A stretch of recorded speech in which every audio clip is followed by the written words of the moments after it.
Today I'm doing a review of the 2018 Mazda CX-5. It's right over there. What am I waiting for? Let's go. Okay guys, so this is a rare treat. I'm actually traveling with a unidentified person. They are in the witness protection program. They don't want to be identified. But we're driving in the 2018 Mazda CX-5. I've traveled across various states, and I have mixed thoughts about this vehicle. But inside and out, I think it's nicely styled.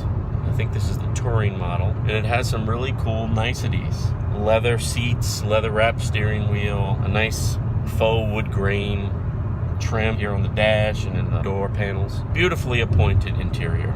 From a storage perspective, for a smaller SUV, yeah, I believe it did a good job. It's certainly not the largest cargo space you could have, but very acceptable. Nice thing about this, on the upper trim levels, you get the power liftgate. So when you're walking up on the vehicle and you have packages, you can open it up. You don't have to use your hands. Press the button on the key fob and it opens. Pleasant interior. All right, let's talk about a couple of the pet peeves that I have with this vehicle. Now, I've known Mazdas over the years to be very agile, very nimble, fun vehicle to drive. In fact, their slogan for many years is zoom zoom, which indicates speed, sports steering. Now, I would agree, in and around town, this is a very fun vehicle to drive. Out on the highway, though, it's a little bit of a different beast. I've found it to be very cumbersome. Lots of small adjustments for the steering, and a little bit of a power steering assist, like an electronic steering assist going on, that feels very artificial. I only picked that up out on the highway. Now, there are lots of safety features which are good. You've got blind spot monitoring in the mirrors. There are little lights, and there's an audible note when a vehicle comes up on your blind spot. And you know, today with people driving crazy, passing you on the right in places you can't see, you need that.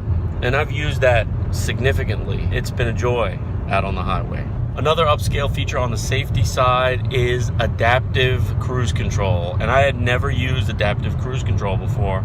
I used it on this vehicle, and I'm telling you, it's a joy. Let's say the speed limit is 70, set it for 75. And when traffic in front of you slows down, your vehicle adapts to the change. So it cuts back and matches the distance from the car in front of you. It works like a charm. So with this large sweeping hood that you have, you would think that there would be more than one power plant, but there isn't. There's only one engine available. I believe it's a 2.5 liter engine.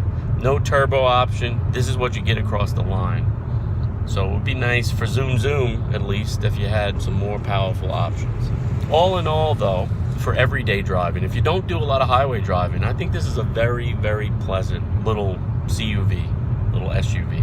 All-wheel drive on this model that I have for those folks who live in the colder environments where you're dealing with some snow. Another pet peeve that I have is the infotainment system. Now, I'm a sucker for technology, and I'm a sucker for marketing. If you watch this channel enough, you know I love touchscreen displays, and the screen here is beautiful. It rises out of the dash, flat, but there are some functions that you can't touch, so you have to do it in combination with a spin wheel here on the center console, and that kind of sucks, and it's not really intuitive.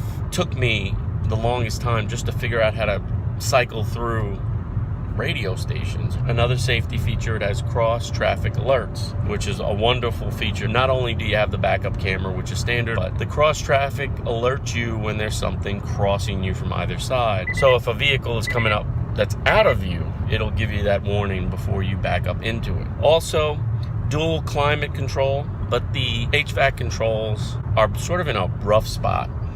So from an ergonomic standpoint, with the touchscreen not being completely touchscreen and the HVAC controls being kind of tucked down far on the center stack, not the most easy vehicle when you need to control something. But on balance, I really enjoyed my week with this vehicle. If you're looking for a small to mid-size SUV, CUV, this is a nice option. Nice style, practical, comfortable, enough. If you are looking at this, ask the salesperson to let you take it out on the highway. You know, this is a rental vehicle. It had 5,000 miles on it when I picked it up. You know, I get people coming up on me saying, "You don't know what you're talking about. I love my car. The steering is great. I know what you're talking about." I don't know what I'm talking about. Maybe the renter before me hit a pothole and threw the steering out of whack. Get out and test it yourself. And don't yell at me. For the most part, I love it. Okay. So there you have it. Another honest auto review from an average guy. Get out to your Mazda dealer. Zoom away in the new CX-5. Let me know what you think. And I will see you clowns. There's a cop. And let me know what you think. And I will see you clowns next time. But remember. Oh, look at that beautiful lady. But remember.